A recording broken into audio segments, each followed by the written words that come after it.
68 bars.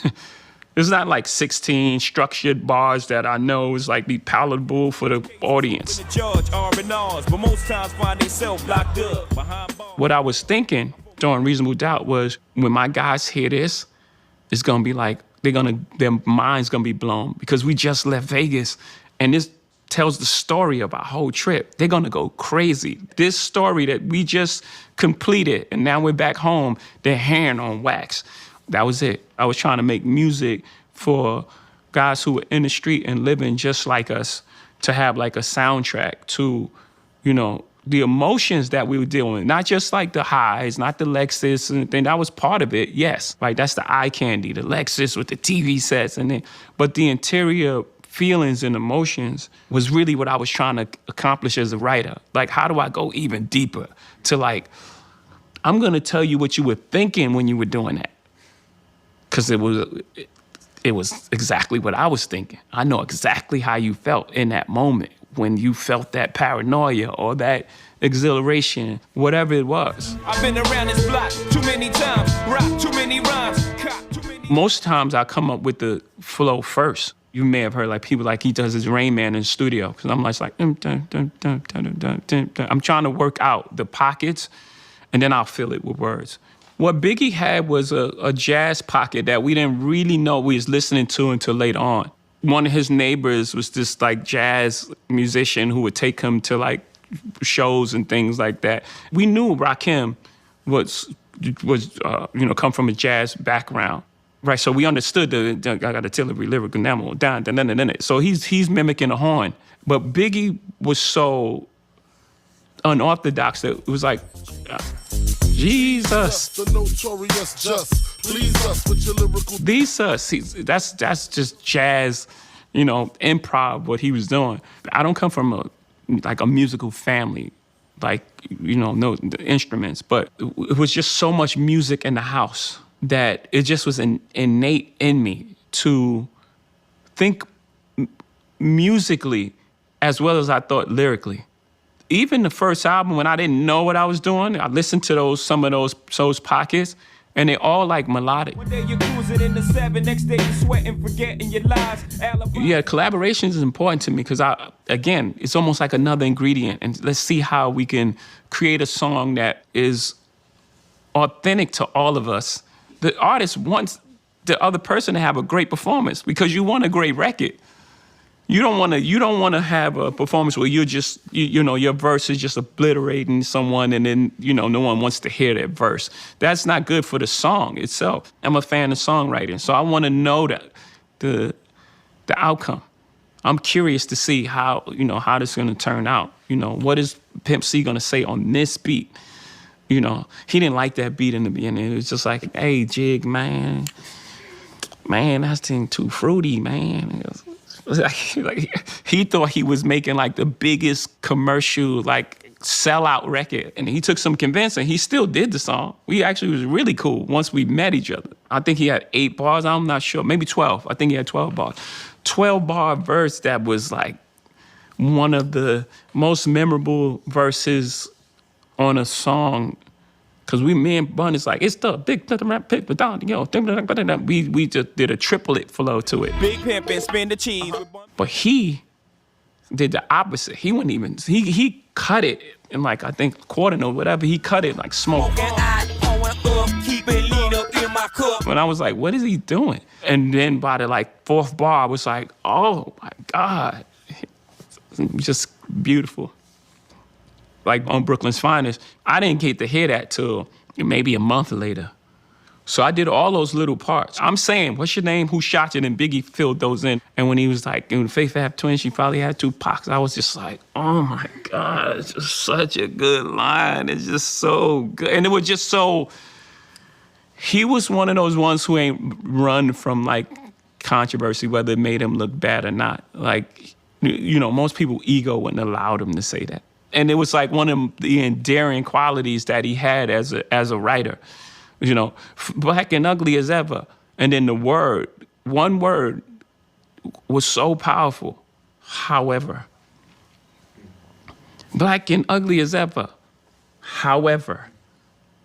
anything he said after that was gonna be amazing. Those are little tricks as a writer that, that everyone's trying to accomplish. I can't say everyone. That's that I'm trying to accomplish, like when I'm writing, is like just a word that just changes the framing of the thought in a powerful way in the shortest amount of time. Because that's hard to do. Like if you got unlimited, God did verses, I'm gonna hit on something because I'm writing through so many pockets. I'm gonna hit on a bunch of things.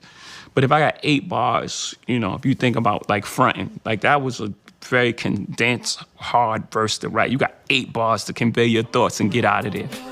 Every time your name was brought up, I would act all nonchalant in front of an audience like you was just... Those is when you gotta sit down and really just like, make sure every measure counts. Guess who's back? It's a challenge for the pen, like when you're creating for someone else, and especially people that you respect. Dr. Dre, I grew up obviously a fan of him and Snoop. This is Dr. Dre coming off, leaving Death Row. I know where he was trying to go because I've been there a couple of times with like Kingdom Come and those things. So he's trying to make, he's like, I'm leaving this place and I want to mature. So for me, it was just natural to like get into his psyche. Like what would he be thinking right there? What would I be thinking? I would be thinking, I have to remind people that I'm Dr. Dre. That's where Still Dre comes, Still. Dr. Dre is the name, I'm ahead of my game, still. It's like a challenge for you as a creator. For me, that's where I really thrive. Like when I'm challenged to like do a thing, to make a word mean more. It's triple entendre, quadruple entendre. That's when I feel like I'm at my best. You can pin yourself in the corner and say, I'm gonna write a song about, alcohol. And I'm gonna just like find clever, a lyrical exercise is a better example. So now I'm just gonna take all these references, about bars and sit-ups and chin-ups and things, and I'm gonna make it make sense, and it can't be corny. Bring your squad, bicep, triceps, and quads. Almost like a cooking show. These are the ingredients I got to work with. I'm making this type of meal, and I have these sort of things, and that's it. You take one of your arms and you tie it behind your back. That's a challenge, but it's a challenge as a writer that you relish and you want. What good is a menage a trois when you have a soulmate? 444 was, it was the toughest thing I had to write, and not lyrically, not the greatest metaphors I've ever created, but like the vulnerability and the honesty and transparency. That's hard. That's a difficult thing. I suck at love, I think I need a do-over. I will be emotionally available if I invited you over. But to do it for the entire album and to sit in that and like talk about real subjects and real talk about, how your kids are gonna feel, and, at some point you're gonna have to sit down and speak to them and all these different topics. That was the most difficult album that I had to write. The Niggas in Paris, I think that as a writer, those are like some of my best moments, some finest moments for me, the most rewarding. I wouldn't say best. My most rewarding moments is to make something that people just dancing to, having a good time. But the theme of it is just like, wow, We need to be here. Since we here, it's only right that we be fair. It still has the connotation of racism in it, how people look at you, and we know about the French relationship with Africa and their money and blah, blah, blah. There's a lot of deep things that's happening at one time. You mentioned like story of OJ. It's like this idea that once you've attained the success, you're a different person. Like you walk in as a different person. And I believe like OJ got to a point where he thought he was bigger than race. And he was like, no, I'm not black, I'm OJ. And it was like, okay. Right, because the moment you're not OJ, we're gonna see how that ends, right? Whereas, myself, I show up as myself. And writing that in the song, there's just like, there's a responsibility that I have, and I think everyone has, that's come from certain places where we come from, that just comes with it. That's just the responsibility you carry. Like when you walk in the room, you ain't walking in just a solo. You represent the history of what's been done in this country. And it don't have to be all loud. It's like every second of the day, but it's there. It's like air. The thing about B is she's actually an underrated songwriter. She really can write songs, but she does so much that I think what she gravitates towards is a producer. I think she likes songwriting. I never asked her this question. I'm going to ask her this question, but I think she likes songwriting. She loves producing. Because the thing she does is unbelievable. It's like she'll hear a snare from a song that maybe we heard once a year ago, where she'll just pull a snare from somewhere, or like take this song and mix it with this song and then put that bridge over here, or, you know, have a completely different song on a completely different beat and make it work for a whole other project. You know, I'm watching that like, wow, inspired by, you know, what she's doing. And I never really thought about that, but I'm almost sure like she likes songwriting, she loves producing. Yeah. Remember, hip hop was about the gift of discovery. That was it.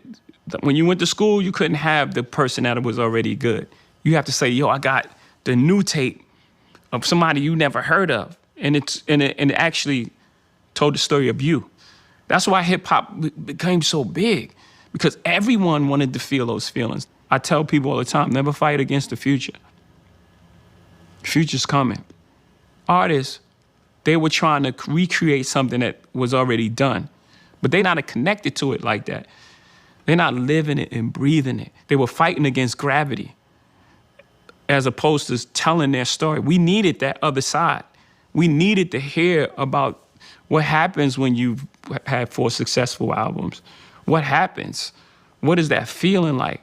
How do you make the next one? How did you get in the studio? How are your kids? How do you interact with them as this hip hop dad? But if you're trying to make young music and you're not young, it's gonna be inauthentic, and people could feel that. You could smell it. So the best thing that anyone can do, like going through music, is to tell a story, and just keep creating from that space. I love what the Clips are doing right now, and how it's authentic to them, and they're telling a story about their mom and dad who just passed away, and how deep that is, with John Legend singing on the chorus, and like, you know, everything that they've been through is an authentic display, a piece of classic material that it could have came out 96 or come out 2026. It still feels the same because it's real and it's authentic to who they are. You was tired but not ready to go. Basically was dying without letting me know. I love you. After Black Album, it was more so like, what do I want to say and what do I have to say? And what's the challenge in the writing? Success hasn't changed my approach to making music. I've always felt like my aspirations were ahead of where I was currently. Even with all the success, I'm still like, no. This is where we belong. This is our place. I'm just 2 years ago was like fighting with the NFL to put Dr. Dre on. It's not fighting, but like convincing. It's like, y'all 30 years too late. Like, this is supposed to been happen. That emotion was from the first album to now. That fight to say, we're here, this is what we're about, and we're gonna get there, and this is what we deserve. Like I said, those are the ingredients that go in the song, whether it be about, you know, a big yacht or the Lexus, bragging about money. Those are just props. That's not the engine. That's not the emotion that my music is running on. But once you get into the interior of the song, what you're hearing is the same thing you're gonna hear from, you know, someone who has some integrity, morality, questions about religion, questions about who you are as a man, relationships, your legacy, your children, the fears that they're gonna have, you know, whatever karmic debt that you put out there, and how, you know, that's gonna affect your family. Those are the real themes.